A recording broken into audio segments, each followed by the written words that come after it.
여러분, 오늘 제가 가져온 이야기는 정말 복수의 타이밍이 얼마나 중요한지 보여주는 완벽한 사례입니다. 35살 온라인 쇼핑몰 대표인 한 여성이 남편의 불륜을 알게 되었는데요. 그녀가 선택한 복수의 순간은 과연 언제였을까요? 그리고 시어머니와 함께 짜고 친 거짓 눈물의 진실은 무엇이었을까요? 끝까지 집중해서 들어주세요. 이 이야기는 복수가 얼마나 달콤할 수 있는지 제대로 보여줄 겁니다. 사연을 보내주신 분은 올해로 35살 온라인 쇼핑몰을 운영하고 있는 여성입니다. 당시 32살이었던 그녀는 남편과 5년차 부부였어요. 그녀는 인테리어, 소품 및 앞치마 등 자체 제작 상품을 판매하는 소형 온라인 쇼핑몰을 운영하고 있었고, 남편은 35살 IT 대기업 프로젝트 매니저였습니다. 그녀의 친정은 비교적 여유 있는 편이었어요. 부모님이 부동산 사업으로 일찍 성공하셔서 덕분에 부족함 없이 자랐죠. 특히 아버지가 돌아가시기 전에 물려주신 오피스텔이 있어서 사업 자금과 생활에 큰 도움이 되었습니다. 하지만 시댁은 완전히 다른 분위기였어요. 시어머니는 전업주부로 아들 하나만 바라보고 사신 드라마에서나 나오는 전형적으로 극성스러운 분이었습니다. 자신이 평생 가정에만 헌신했으니 며느리인 그녀도 당연히 그래야만 한다는 사고방식을 가진 사람이었죠. 이런 가정에서 외동아들로 자란 남편은 집안일에 참 무심했대요. 그러면서도 시어머니의 말은 또 얼마나 하늘처럼 떠받들고 따르는지, 시어머니의 말만 있다면 법조차도 어길 사람으로 보였습니다. 처음 남편을 만났을 땐 정말 착하고 성실한 사람이라고 생각했어요. 말도 조리 있고 겸손하면서 배려심까지 있어서 이 사람이라면 평생 믿고 가도 되겠다 싶었죠. 근데 결혼하고 나서야 알았습니다. 그 착함이 진짜 성품이 아니라 결정 하나 제대로 못 내리는 우유부단함이었다는 거요. 시어머니 말이라면 눈치도 안 보고 꿀떡 삼키는 전형적인 마마보이였습니다. 시어머니의 간섭은 결혼 후 바로 시작됐어요. 처음 시작은 주말마다 시댁에 오라는 것이었습니다. 이런저런 이유로 주말마다 오라고 하던 시어머니는 더는 변명거리도 생각나지 않았는지 대놓고 이렇게 말하더라고요. 이제 주말마다 우리 집 오는 거 적응 좀 됐지? 앞으로 따로 내가 연락하지 않아도 알아서 주말마다 우리 집으로 오거라. 알겠니?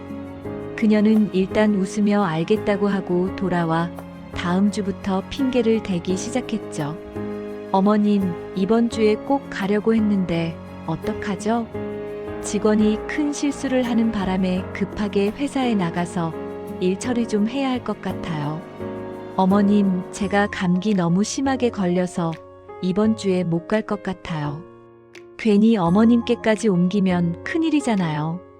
그렇게 변명을 대며 가지 않기 시작하자 어느새 시어머니도 연락이 오지 않더라고요.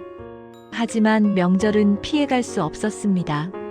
당연히 명절 준비 및 뒤처리는 오로지 그녀의 몫이었고, 분위기 또한 모든 일은 여자인 그녀가 해야 한다는 분위기였죠. 당연히 불만이 생기기 마련이었어요. 지금은 60년대도 아니고 맞벌이가 대부분인 시대, 왜 여자만 주방에서 일을 해야 하는지 이해가 되지 않았으니까요. 심지어 연봉으로 따져도 그녀가 남편보다 더 많이 벌었습니다. 집안에 돈을 더 많이 쓰는 걸로 따져도 그녀가 더 많이 썼죠.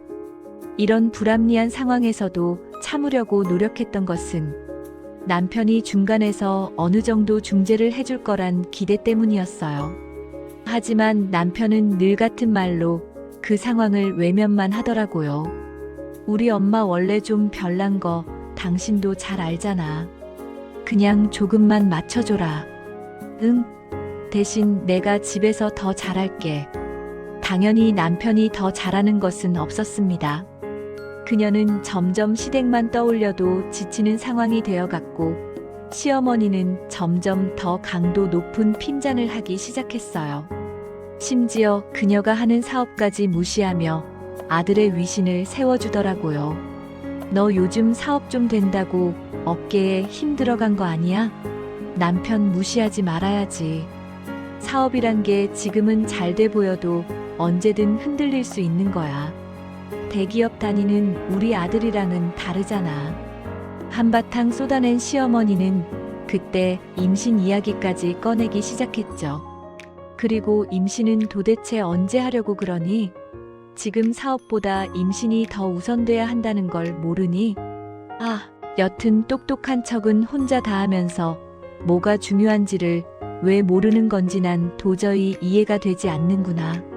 그때까진 시어머니의 말에 단 한 번도 정면으로 반기를 든 적이 없었어요. 그런데 그날따라 몰아치는 잔소리에 이대로는 안 되겠다 싶었죠. 그녀도 모르게 입이 먼저 움직이더라고요. 어머님, 그런 논리라면 언제든 잘릴 수 있는 게 회사원 아닌가요? 세상에 완벽한 안정함은 없어요. 다들 그러기 위해 필사적으로 노력할 뿐이죠. 저는 망하지 않기 위해 노력하고 있고요. 그리고 임신 문제도 그래요. 임신은 저 혼자 하는 게 아니잖아요. 저희도 나름대로 노력하고 있으니까 염려 마시고 조금만 기다려주세요. 시어머니의 얼굴이 굳어지더니 더 독한 말을 퍼붓기 시작했습니다. 그게 다 내 체질이 부족해서라는 생각은 안 해봤니? 노력은 무슨, 요즘 여자들은 다 그렇게 핑계만 대더라. 내 나이면은 벌써 애가 둘은 있어야지. 몸이 허한 건지 마음이 틀어진 건지. 아무튼 내가 보기엔 너는 아직 며느리로서 각오가 부족해. 그렇게 걱정이 되면 저 말고 남편한테 말씀하세요. 어머님 눈에는 어떨지 몰라도 제 입장에선 전 최선을 다하고 있으니까요. 이렇듯 구박은 구박대로 하면서도 돈을 참 야금야금 잘 뜯어가더라고요. 생활비 겸 용돈은 물론이고 시댁 전세 보증금을 올려줘야 할 때도 그녀한테 부탁해 오더라고요. 다름이 아니라 이번에 집주인이 전세 보증금을 좀 올려달라고 하는데 너도 알다시피 내가 돈이 어디 있니? 그래서 말인데 내가 일단 좀 빌려주면 내가 조금씩 꼭 갚아주마. 이럴 때 나도 능력 있는 며느리 폭 좀 보자. 사이가 좋았던 것도 아니었고 입만 열면 그녀에 대한 불만을 쏟아내는 사람에게 누가 돈을 빌려주고 싶겠어요? 당연히 빌려주기 싫었지만 그래도 사랑하는 남편의 부모님을 길바닥에 나앉게 할 수도 없으니 외면하기도 쉽지 않았습니다. 결국 그녀가 전세 보증금을 마련해 드렸어요. 처음엔 우리 며느리 최고다 하며 고마워했죠. 남편도 그녀의 손을 잡고 자기가 아니었으면 힘들었을 거라며 앞으로 정말 잘하겠다고 다짐하고 또 다짐하더라고요. 하지만 그 약속은 오래가지 않았습니다. 돈은 한 푼도 갚지 않았고 어느 순간부터는 오히려 그녀에게 큰 소리를 치더군요. 이번 달에는 너한테 빚진 거 얼마라도 좀 갚아주려고 했는데 이런저런 일로 쓰다 보니까 또 여유돈이 없어서 이번 달에도 돈은 줄 수 없을 것 같아. 그때는 그녀도 여유가 없어서 걱정이 많았어요. 아마 얼굴에 그게 그대로 드러났던 모양입니다. 그런데 시어머니가 그녀의 표정을 보더니 갑자기 목소리를 높이더군요. 가족인데 그까짓 돈 몇 푼 가지고 뭘 그렇게 따지고. 그래, 막말로 가족이면 그냥 도와줬다고 생각하면 안 돼. 꼭 받아내야 속이 시원하겠니? 돈은 돈이고 가족은 가족이죠. 그리고 애초에 제가 드린 게 아니고 빌려드린 거잖아요. 어머님이 갚겠다고 하셨고요. 저는 어머님이 바라는 대로 돈 빌려드리고 기다리는 것뿐인데 왜 저한테 화를 내세요? 그래 갚는다고 갚아. 내 여유 있는 대로 천천히 나 죽기 전에는 줄 테니까 그런 줄 알고 기다려. 먼저 말을 꺼낸 것도 시어머니고 혼자 빠르게 급발진한 것도 시어머니였습니다. 그녀는 그냥 제 돈을 돌려달라 말했을 뿐인데 마치 철없는 투정을 부린 사람처럼 몰아붙이더군요. 이런 상황에서 남편이라도 나서서 중재를 해주면 좋으련만 보이는 남편이 그럴 리는 없었죠. 오히려 그녀에게 짜증을 내더라고요. 당신은 건물까지 가진 사람이 꼭 그렇게 쪼잔하게 굴어야겠어? 그까짓 돈 통 크게 줬다고 생각하면 서로 편하잖아. 당신이 말하는 서로는 누군데? 당신하고 어머님은 편하겠지만 난 하나도 안 편해. 그러니까 당신 편에 맞춰서 내 입장 함부로 판단하지 마. 그리고 여기에서 내가 뭘 잘못했다고 당신이나 어머님이나 나한테 이러는 건데 빌려준 돈 받으려고 하는 게 잘못이야? 심지어 내가 먼저 돈 얘기 꺼낸 적도 없다고. 그렇게 서로 감정만 상한 채 시간이 흘렀어요. 남편과의 사이도 점점 서먹해졌고 시어머니와는 아예 연락조차 뜸해졌죠. 그런데 그 무렵 그녀의 몸에 이상 신호가 오기 시작했어요. 생리주기가 불규칙해지고 피로감이 심해지더라고요. 처음엔 스트레스 때문이라고 생각했습니다. 그런데 증상이 계속되자 병원에 가보기로 했어요. 건강검진 결과를 듣는 순간 머릿속이 하얘지더라고요. 의사 선생님이 그녀에게 다낭성 난소 증후군 초기 증상이 있다고 말씀하셨어요. 지금 발견하신 게 다행이에요. 초기 단계라 치료하면 충분히 임신할 수 있습니다. 다만 당장은 임신이 쉽지 않을 수 있고 꾸준히 치료받으셔야 해요. 스트레스 관리도 정말 중요하고요. 집에 돌아와서 남편에게 조심스럽게 얘기했어요. 그런데 남편의 반응이 그녀가 예상했던 것보다 훨씬 차갑더라고요. 그럼 애를 못 낳을 수 있다는 거야? 아니, 출산은 가능하대. 시간이 좀 걸릴 뿐이야. 시간이 얼마나 걸리는데? 우리 엄마한테 뭐라고 그래? 손주 하시는데 어떻게 하냐고.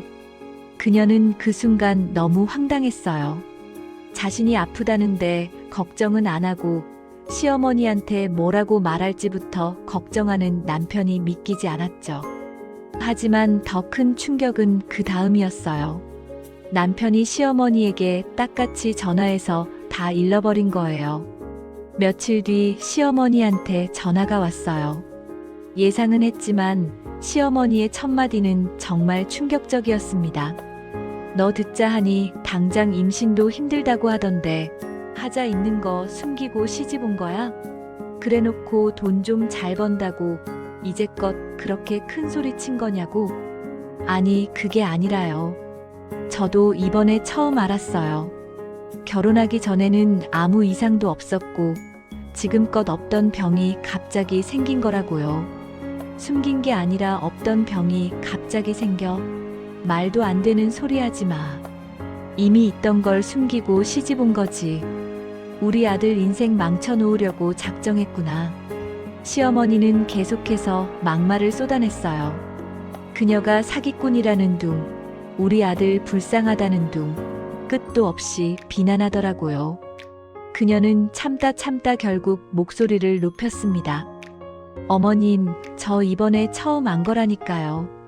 있던 병을 숨긴 것도 아니고 없던 병이 생긴 건데. 어쩌라고요?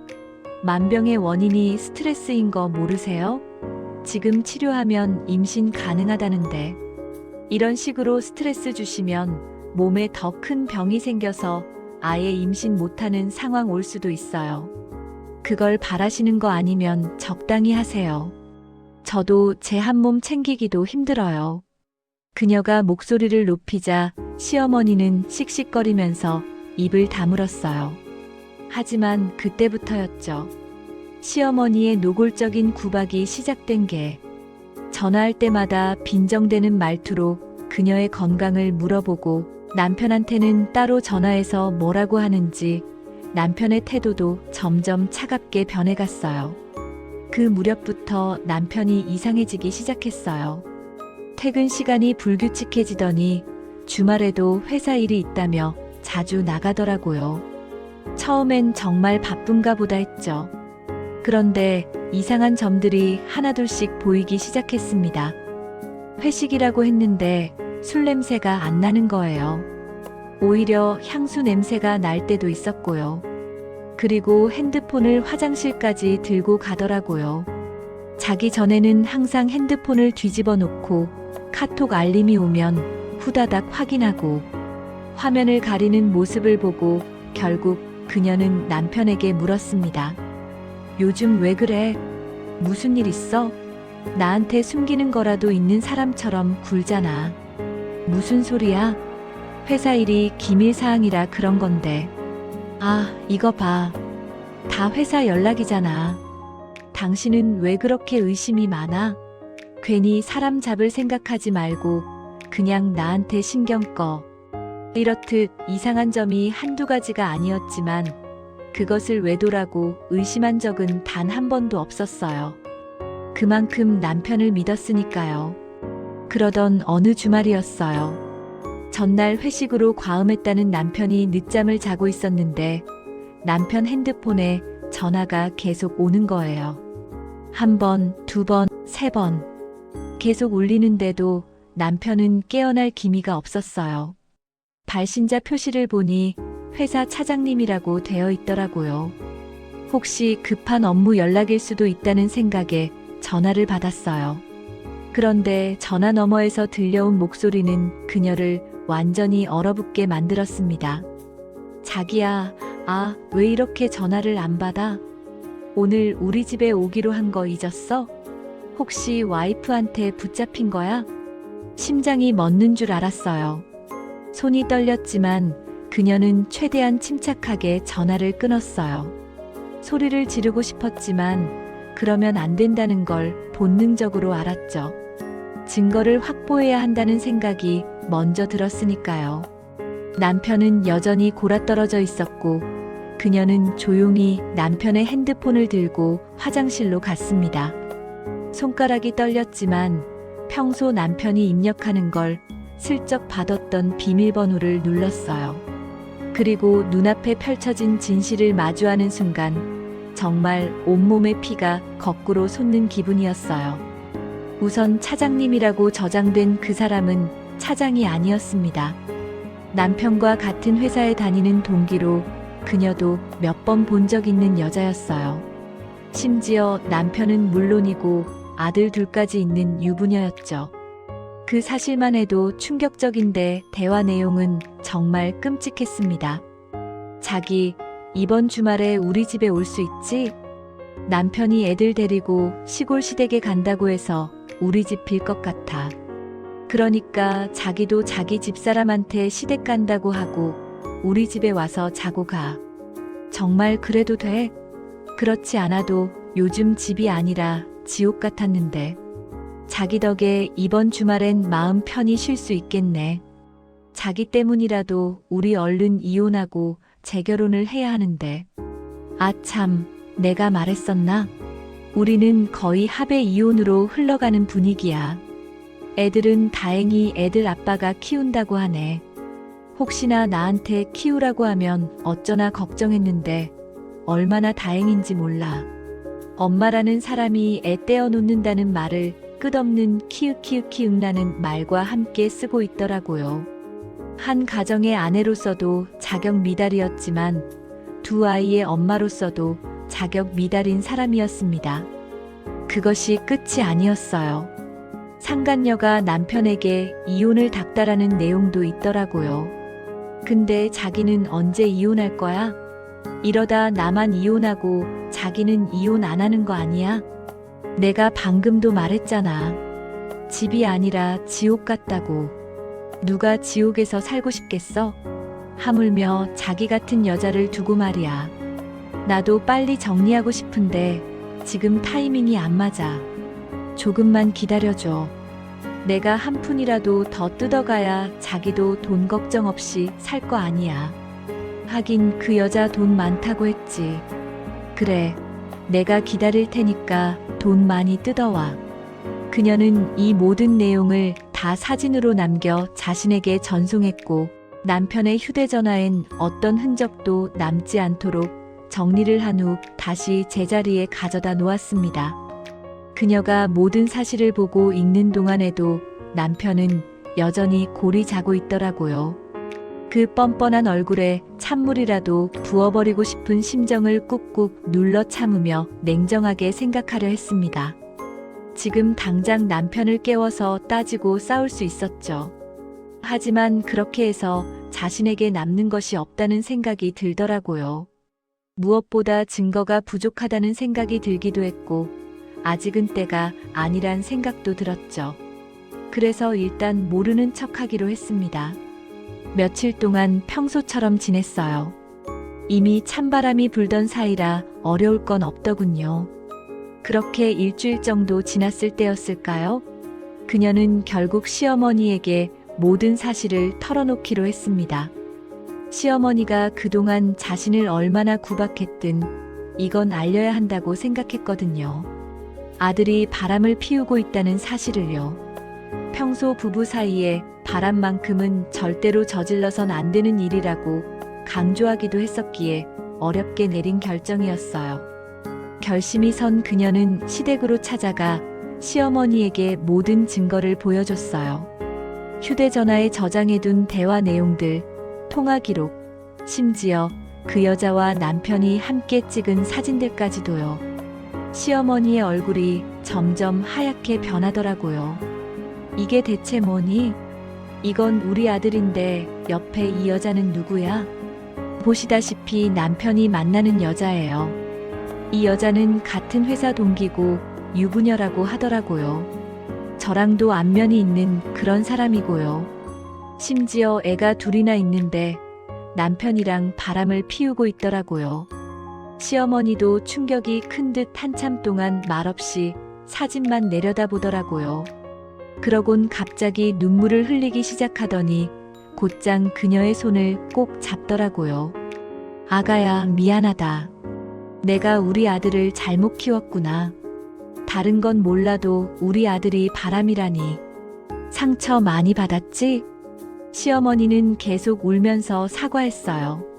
그동안 자신이 그녀를 많이 구박했던 것도 미안하다고. 다 가족이 되는 과정이라고 생각했지. 이혼 따위는 생각한 적 없다는 말까지 하면서요. 그러곤 눈물을 쓱쓱 닦더니 결심이 선 눈빛으로 그녀를 보며 이렇게 말하더라고요. 너는 내 하나뿐인 며느리야. 다른 생각하지 말고 내가 다 알아서 해결할 테니까 가만히 기다려줘. 남자가 어리석어서 가끔 이런 실수를 하는 거야. 내가 아들놈 정신 차리게 해줄게. 그렇게 다 해결되고 나면 내가 내 마음 풀릴 때까지, 아니 내가 살아있는 동안 너한테 최선을 다해 잘해주마. 시어머니의 진심 어린 사과와 눈물을 보면서 그녀도 마음이 흔들렸어요. 머리로는 이혼을 해야 한다는 걸 알고 있었지만 이상하게 또 기대가 생기더라고요. 시어머니가 그렇게까지 말하니 어쩌면 정말 해결될 수도 있겠다는 생각이 들기도 했고요. 그땐 앞으로 펼쳐질 날들보다 함께한 5년의 시간이 더 크게 느껴졌어요. 그동안 쌓아온 정과 추억들이 아까웠던 거죠. 그리고 무엇보다 그녀가 아직 남편을 사랑했나 봐요.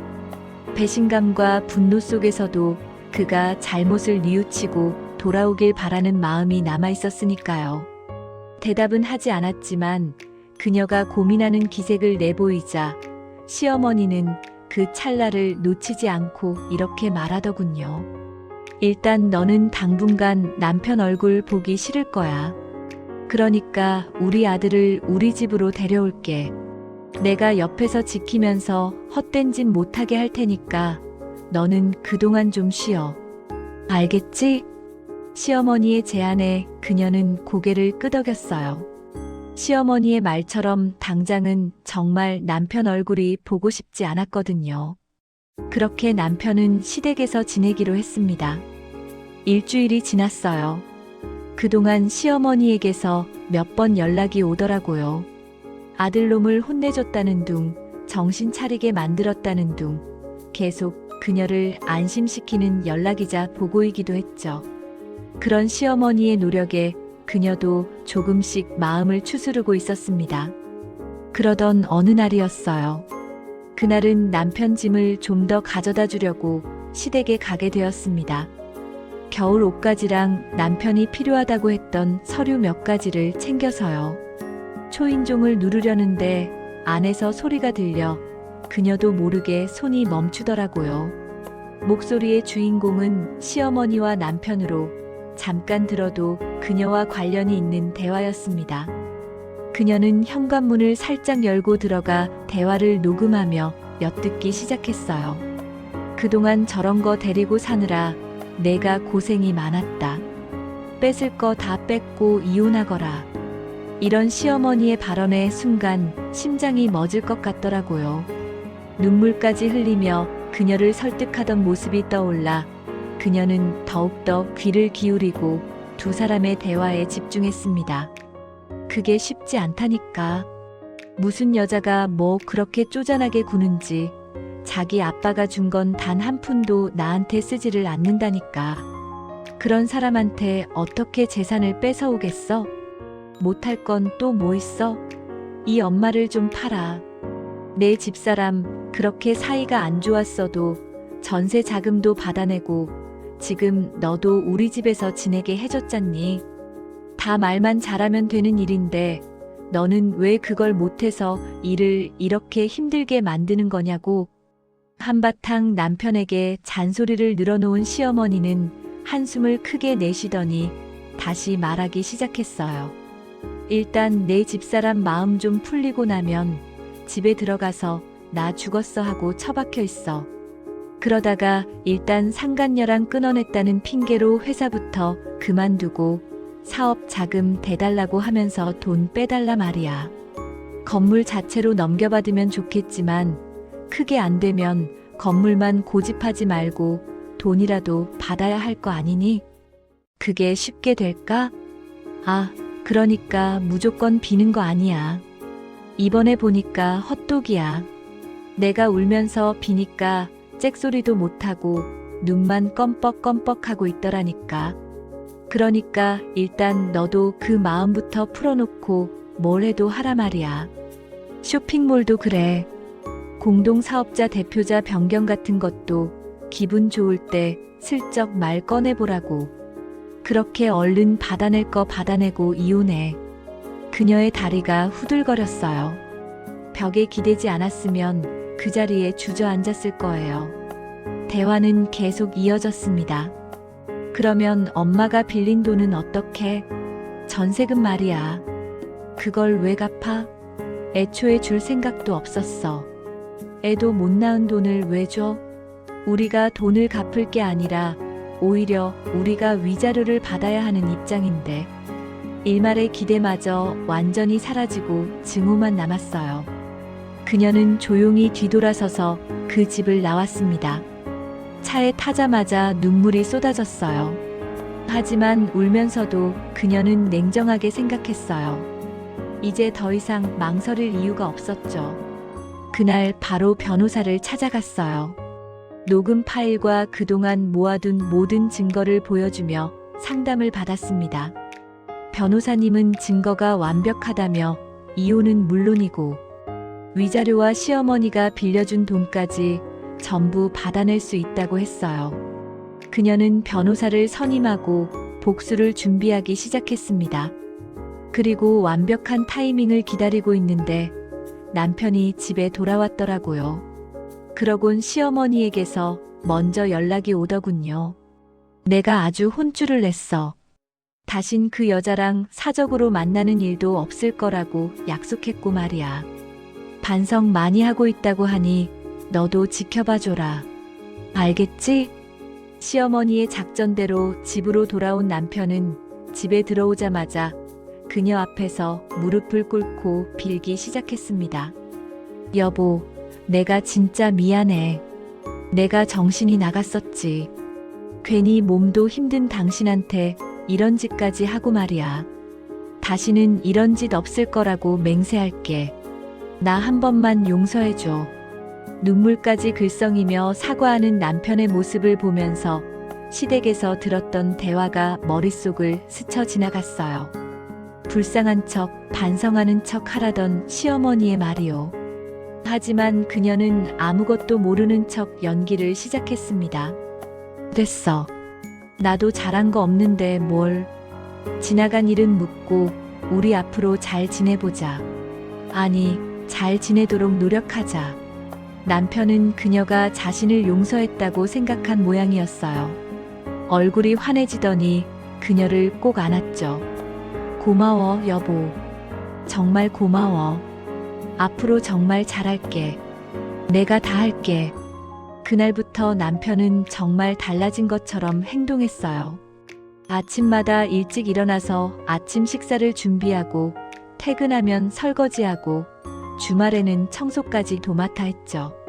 그녀가 힘들다고 하면 발 마사지까지 해주면서 극진하게 대했어요. 그녀는 그 모든 걸 천연덕스럽게 받으며 이혼 준비를 했고요. 그렇게 그녀는 조용히 복수의 날을 기다리던 어느 날 기다리고 또 기다리던 연락이 왔습니다. 여보, 나 드디어 승진했어. 오늘 승진 결과가 떴는데 내 이름이 있었다고. 아, 진짜 너무 기쁘다. 그래서 말인데 오늘 엄마 모시고 회사로 올래? 내가 맛있는 저녁 사줄게. 남편은 전화 너머로도 흥분이 느껴질 만큼 기뻐하고 있었어요. 몇 달 전부터 이 승진을 학수고대하고 있었거든요. 그녀는 말이 바뀌기 전에 얼른 알겠다고 했습니다. 남편이 깔아준 2번 다시 없을 그 무대를 그대로 버릴 수는 없었으니까요. 전화를 끊고 얼마 지나지 않아 예상대로 시어머니에게서도 곧바로 전화가 왔습니다. 얘야, 들었어? 우리 아들 승진돼. 얼른 회사 앞에 가서 축하해주자. 꽃다발은 내가 살게. 어서 준비해. 시어머니는 정말 신이 나셨더라고요. 그녀는 마음속으로 웃으며 대답했어요. 네, 어머님. 그렇지 않아도 남편이 회사 앞에 어머님 모시고 오라고 하더라고요. 제가 모시러 갈 테니 같이 가요. 어머님, 제대로 축하해줘야죠. 그렇게 시어머니와 그녀는 함께 남편 회사로 향했습니다. 차 안에서 시어머니는 가는 내내 전화기를 붙들고 있더군요. 친인척은 물론이고 친구들한테까지 연락을 돌리시며 아들 자랑하기 바빴죠. 그녀는 조용히 옆에 앉아 그 모습을 지켜봤습니다. 창밖을 보며 생각했어요. 곧 저 웃음이 어떻게 변할지를요. 회사 앞에 도착하자 남편이 나왔어요. 정장 차림에 서류 가방을 든 남편의 모습이 정말 의기양양해 보이더라고요. 얼굴에는 자신감이 넘쳤고 어깨를 으쓱이며 걸어오는 모습이 마치 세상을 다 가진 것처럼 보였죠. 시어머니가 환하게 웃으며 남편에게 달려갔어요. 우리 아들 축하한다. 축하해. 우리 아들 정말 최고야. 아, 이 꽃 받아라. 이 엄마가 준비했단다. 시어머니가 준비해온 커다란 꽃다발을 남편에게 건넸어요. 남편은 꽃다발을 받으며 활짝 웃었죠. 주변 동료들도 몇 명 나와서 축하한다며 박수를 쳐주고 있었어요. 정말 완벽한 순간이었습니다. 그의 인생에서 가장 행복한 순간이었을 거예요. 바로 그때 그녀는 가방에서 서류 봉투를 꺼냈습니다. 그리고 환하게 웃는 남편에게 다가가 봉투를 건넸죠. 나도 선물 준비했어. 받아봐. 남편은 의아한 표정으로 봉투를 받았어요. 꽃다발을 한 손에 들고 다른 손으로 봉투를 열어보는 순간 남편의 얼굴이 사색이 되었습니다. 이게 뭐야? 이게 무슨 이혼 소장이야? 다 알면서 왜 그래? 내가 바라던 이혼, 내가 앞당겨 주려고 하는 거야. 그러니까 비련의 남주인공 짓 집어치우고 받기나 받아. 남편의 손에서 꽃다발이 바닥에 떨어졌어요. 주변이 순식간에 조용해졌죠. 동료들도 지나가던 사람들도 모두 그녀를 쳐다봤습니다. 그때 마침 회사 출입구에서 상간녀가 퇴근하려고 나오는 게 보였어요. 타이밍이 정말 완벽했죠. 그녀는 재빨리 상간녀에게 다가가 그녀의 손목을 잡았습니다. 어디 가니? 자식 새끼들 다 버리고 선택할 만큼 사랑하는 남자가 승진했는데 가서 축하해줘야 할 거 아니야? 이리 와. 내 남자랑 내 시어머니가 될 사람 저기 있으니까. 이거 왜 이래요? 이거 놓으라고요. 이거 나. 야, 내 말 안 들려? 이거 놓으라고. 상간녀는 깜짝 놀라며 저항했지만 그녀는 그녀를 끌고 남편 옆으로 왔어요. 그리고 두 사람을 나란히 세웠죠. 이렇게 나란히 세워놓고 보니까 사진으로 보던 것보다 더 잘 어울리네. 이렇게 잘 어울리는데 더는 숨어서 만나지 말고 당당하게 잘해봐. 비록 당신도 저 여자도 합의 이혼은 못하겠지만 말이야. 그녀의 말이 끝나자마자 축하를 해주려 다가왔던 동료들부터 퇴근을 하던 직원들까지 발걸음을 멈추고 그녀를 구경하기 시작했습니다. 웅성거리는 소리가 커질수록 두 사람의 얼굴이 하얗게 질려 서로 눈치 보기 바빴더라고요. 처음 입을 연 건 남편이었습니다. 여보, 무슨 오해를 어떻게 한 건지 모르겠는데 딱 끝났다고 그랬잖아. 다 덮고 넘어가려고 나 집으로 받아준 거 아니었어? 아, 아니, 일단 가자. 가서 이야기하자고. 웃기고 있네. 증거가 이렇게나 많은데 내가 왜 그냥 덮고 넘어가? 난 그냥 최적의 때를 기다린 것뿐이라고. 그리고 끝. 웃기고 있네, 두 사람. 나한테서 돈 뜯어내는 대로 이혼하고 재결혼할 계획이라는 거 내가 모를 줄 알아? 그녀가 고함을 고래고래 지르자 상간녀는 재빠르게 그녀의 입을 막더라고요. 그러곤 애원하듯 말했죠. 제발 뭐가 됐든지 간에 일단 나가서 이야기해요. 지금 보는 눈이랑 귀가 너무 많다고요. 이러다 우리 회사 생활에 지장이라도 생기면 그쪽이 책임질 거예요? 아직도 모르겠어? 두 사람이 큰 지장 좀 있으라고 여기까지 찾아온 거야. 그리고 책임이라고 했니? 대기업이나 다닌다는 사람이 단어 선택이. 그래서 어떻게 하니? 책임은 내가 아니라 내가 져야지. 내 정 깨버린 책임 말이야. 그건 이미 끝난 사이라고 말했잖아요. 언제적 이야기를 끄집어내서. 내가 말했지. 두 사람 계획에 대한 건 나도 잘 알고 있고 당연히 끝이라는 말 믿지도 않는다고. 그리고 마지막으로 경고하는데 내 몸에 손대지 마. 알겠어? 두 사람은 순식간에 꿀먹은 벙어리가 되어버리더군요. 그 모습을 보고 있자니 정말 통쾌했어요. 그렇게 돌아서니 이번엔 시어머니가 그녀의 팔을 붙잡으며 끼어들더라고요. 아, 얘야. 큰 오해가 있는가 본데. 아, 여기서 이러지 말고 집에 가서 이야기하자구나. 내가 그때처럼 차근차근 다 설명해주마. 오늘 우리 아들 좋은 날인데 이렇게 쏘를 치면 어쩌자는 거니? 왜요? 어머님, 정말 오해라고 생각하세요? 저 어머님이랑 어머님 아들이 집에서 하는 말 다 들었어요. 그동안 저런 거 데리고 사느라 고생했다는 말부터 재산 빼돌리라는 말까지 전부 다요. 녹음도 해둔 상황이니 발 뺄 생각하지 말고요. 시어머니의 얼굴이 순식간에 파랗게 질려갔어요.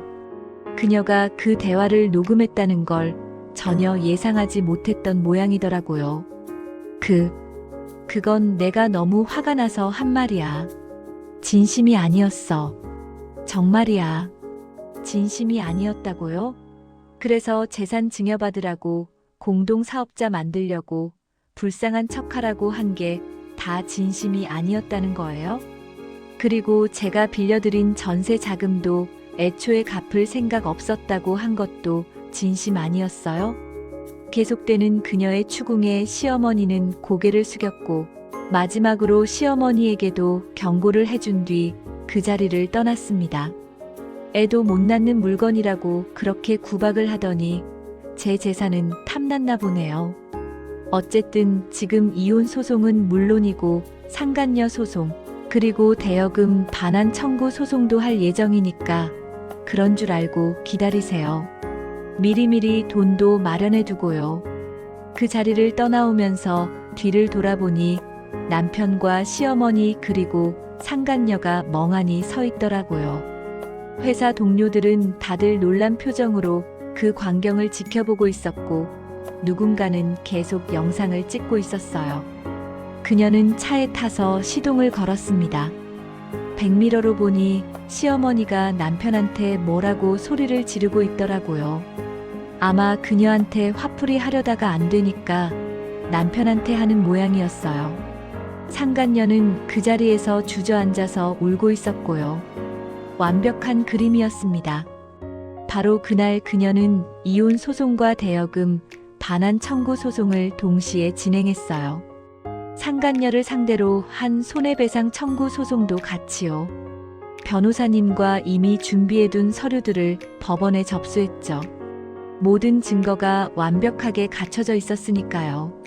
처음에는 회사 앞에서 그녀가 한 일 때문에 다들 쉬쉬했대요.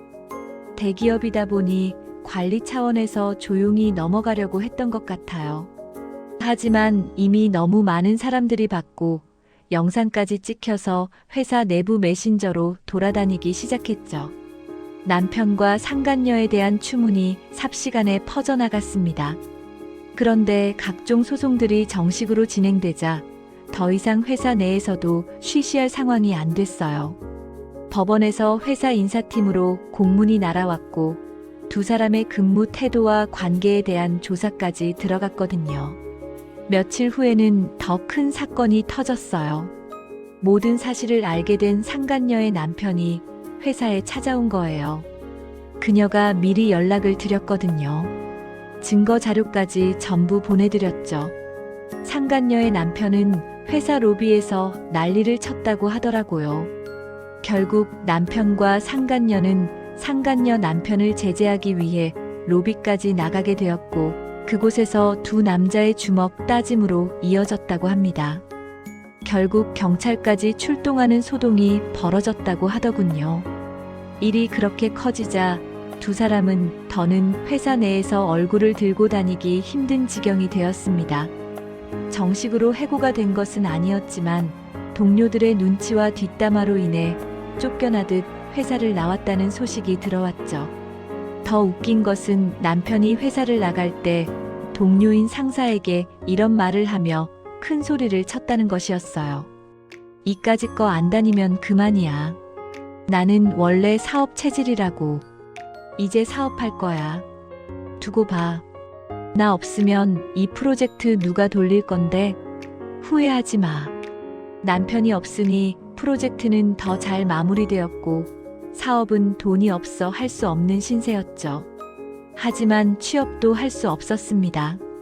업계는 생각보다 좁았으니까요. 소문은 이미 더럽게 퍼진 상태였고 타 회사 입사는 불가능해졌습니다. 남편이 면접을 보러 가도 담당자들이 이미 소문을 들은 상태라 번번이 떨어졌대요. 심지어 헤드헌터한테 연락해봐도 다들 난색을 보였다고 하더군요. 이혼 소송은 생각보다 빨리 진행됐어요. 그녀가 가진 시댁에서 녹음한 파일, 카톡 대화 캡처, 통화 내역, 남편과 상간녀가 함께 찍은 사진들, 심지어 호텔 영수증과 주말에 상간녀 집에서 찍은 셀카까지 모든 것이 완벽했으니까요. 남편 측에서 선임한 변호사도 할 말이 없었죠. 변호사가 합의를 제안했지만 그녀는 단호하게 거절했어요. 법정에서 남편은 계속 변명을 늘어놓더라고요. 저는 일시적으로 정신이 나갔던 거예요. 집에서는 계속 손주 타령을 하는데 집사람은 병이 있어서 다 나을 때까지 임신도 못한다고 하니까 스트레스가 심해서 그랬어요. 거기에다 집사람이 병 때문에 예민해지니까 저도 힘들기도 했고요. 다시는 그런 일 없을 거예요. 한 번만 용서해 주세요. 제발요. 무슨 변명을 어떻게 하든 소용없었습니다. 법원은 그녀에게 유리한 판결을 내렸고 모든 사람에게 위자료를 받게 되었어요. 시어머니에게 빌려줬던 돈은 물론이고 시어머니에게까지 위자료를 받고 이혼할 수 있었죠. 재산 분할에서도 남편이 가지고 갈 수 있는 것은 거의 없었어요. 오히려 빚만 남았습니다. 퇴직금을 받았지만 그녀에게 줘야 할 위자료를 주고 시어머니가 그녀에게 빌린 돈과 위자료를 갚고 나니 마이너스인 지경이었죠. 거기에다 상간녀 소송까지 걸렸으니 빚더미에 앉은 것은 시간 문제인 듯 보였습니다. 그렇게 흡족스러운 이혼 판결을 받고 난 후 얼마 지나지 않아 전 시어머니가 그녀를 찾아왔더라고요. 재산 분할은커녕 위자료만 주게 생겼다는 사실에 단단히 화가 난 전 시어머니가 그녀에게 해코지라도 하려고 찾아온 것이었죠. 그날은 한겨울이라 길바닥이 꽁꽁 얼어 있었어요. 그녀가 집 앞에 차를 세우고 내리는데 어디서 기다리고 있었는지 전 시어머니가 갑자기 나타나더라고요. 그러곤 그녀를 보자마자 욕을 하며 달려들었어요. 이 나쁜 것, 내가 우리 집안을 이렇게 만들어놨어. 다 너 때문이야. 우리 아들 인생 망쳐놓고 이렇게 편하게 살 생각이야?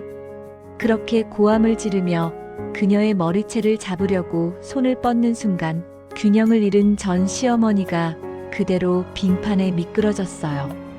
그녀는 본능적으로 피했을 뿐인데 전 시어머니 혼자 본인의 속도를 주체하지 못하고 넘어진 것이었죠. 쿵 하는 둔탁한 소리와 함께 전 시어머니가 바닥에 쓰러졌습니다.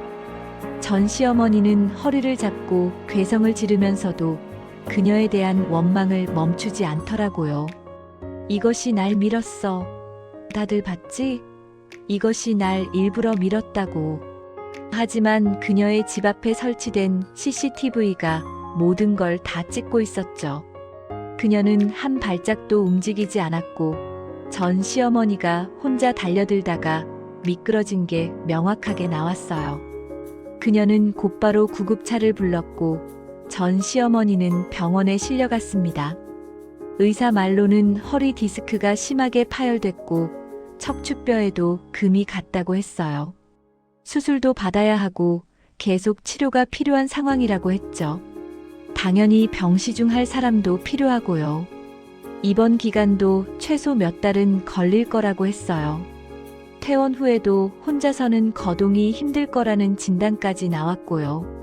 병원비도 만만치 않았어요. 수술비만 해도 수천만 원이 나왔거든요. 이렇듯 전 시어머니가 짐만 되는 상황이 되자 전 남편이 한 행동이 대반전이었는데요. 그렇게 효자인 척하던 사람이 전 시어머니한테 하나 남은 집을 팔아버리고 전 시어머니는 요양원에 보내버렸다고 하더라고요. 그렇게 세상에 둘도 없는 효자처럼 굴더니 결국 돈 앞에선 마마보이도 아무 소용이 없구나 싶었어요. 그 후 들려오는 소식은 좀 더 통쾌했습니다. 엄마까지 내다버린 전 남편은 상간녀와 결국 갈라섰다는 소식이었거든요. 갚아도 끝이 없는 빚굴레에서 두 사람이 괴로워하다가 결국 찢어진 거였습니다. 언제 이혼하고 재결혼만 하면 세상 둘도 없이 행복하게 잘 살 것처럼 굴더니 말이에요. 가족도 사랑하는 사람도 자식까지 다 떠나고 남은 거라곤 빚뿐인 엔딩이 너무나도 기뻤습니다. 그 후 그녀는 잘 지내고 있습니다. 몸은 나아졌고 그 어느 때보다 즐거운 나날들을 보내고 있어요. 여기저기서 받은 위자료로 확장한 사업은 큰 어려움 없이 잘 운영되고 있고 이젠 오프라인 매장까지 오픈해 더 바쁜 시간을 보내고 있어요. 몸은 더 힘든 것이 분명한데 정신은 이토록 맑고 또렷한 걸 보니 아무래도 사사건건 걸던 인간들이 사라져서가 아닐까 하네요. 가끔 그녀는 생각한다고 합니다. 만약 그날 시댁에 남편의 옷가지와 서류를 가지고 가지 않았더라면, 그래서 두 사람의 대화를 엿듣지 못했더라면 어떻게 됐을까 하고요. 생각할수록 아찔해진다고 합니다. 억울하게 돈 뺏기고 이혼도 당하는 모습밖에 되지 않더라고요. 그래서 그녀는 오늘 하루를 더 감사하며 지내고 있습니다. 오늘을 잘 살아내야 빛나는 내일이 있다는 것을 이제는 잘 아니까요. 여러분, 이 이야기 정말 놀랍지 않나요? 승진 축하 꽃다발을 받던 그 순간, 전 세계에서 가장 행복했을 그 순간에 이혼 소장을 건넨 겁니다. 회사 동료들, 상간녀, 시어머니 모두가 지켜보는 앞에서요. 복수의 타이밍이 얼마나 중요한지, 그리고 증거가 얼마나 중요한지를 보여주는 완벽한 사례였습니다. 시어머니의 거짓 눈물에 속을 뻔했지만 우연히 엿들은 대화 하나가 모든 걸 바꿨죠. 여러분은 어떻게 생각하시나요? 만약 여러분이라면 언제 복수했을 것 같나요? 댓글로 여러분의 생각을 들려주세요.